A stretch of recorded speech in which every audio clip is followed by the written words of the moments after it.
Bonjour, je remercie la faculté de philosophie et de sciences sociales de l'ULB de m'avoir invité à témoigner de mon parcours et je suis vraiment infiniment honorée. Après avoir étudié la philologie romane à l'ULB, j'ai embrassé ce vers quoi mon désir se portait également, à savoir la philosophie.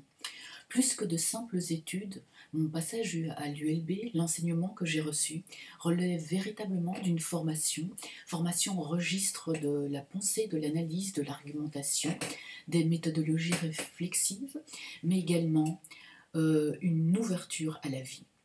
Se dessinant très tôt et s'aiguisant lors de mes études secondaires à l'école de Crolly, mes deux passions, à savoir la littérature et la philosophie, mais à côté de la musique, je n'ai cessé de les conjuguer dans mon parcours.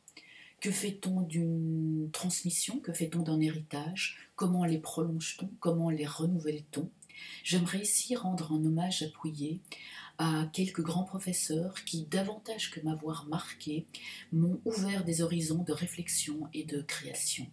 Je citerai Pierre Verstraeten par-dessus tout, également Isabelle Stengers, Jacques Socher, des professeurs penseurs qui nous appelaient à développer une pensée libre, créatrice, inventive, rigoureuse, intempestive et impertinente, et qui nous ont fourni des armes conceptuelles pour décrypter et pour changer le monde. Dans ma trajectoire, dans mes créations actuelles, le rôle de ces professeurs éveilleurs est central. La métaphysique, l'esthétique, l'éthique, la philosophie politique, la philosophie des sciences ne furent pas seulement des matières transmises, mais véritablement des zones de questionnement qui répondent à l'image nietzschéenne si souvent réactivée par Deleuze, celle de la flèche, de la pensée donc comme une flèche lancée par des professeurs penseurs, et que des étudiants par la suite ramassent et relancent autrement et ailleurs. Après avoir défendu ma thèse sur Gilles Deleuze à l'université de Paris 8, je n'ai suivi que la voie de la passion, de l'intensité, d'une façon têtue et radicale, en marge des institutions et en électron libre. Je me suis lancée dans l'écriture d'essais en philosophie, en esthétique, l'écriture de fiction, poèmes, nouvelles, recueils poétiques, activités de critique pour diverses revues. Et dans un passage véritablement très court et haïko, je me suis adonnée à l'enseignement. Je m'adresse ici aux diplômés qui ont terminé leurs études de philosophie cette année. Dans un monde qui est frappé de plein fouet par une crise structurelle, par le réchauffement climatique et la dévastation des écosystèmes, la philosophie, nourrie par le libre examen, nourrie par un questionnement vivace, fournit ce que Deleuze appelait une boîte à outils conceptuelle et également de systèmes de pensée et de découverte.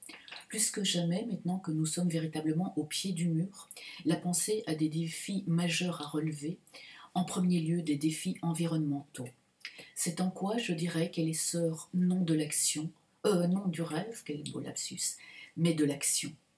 Mes études en philosophie m'ont légué une pensée-vie, une pensée en mouvement, qui n'est jamais arrêtée, un peu comme une sève qu'on réélabore et que l'on communique à son tour aux générations futures, à vous tous, qui êtes devant moi.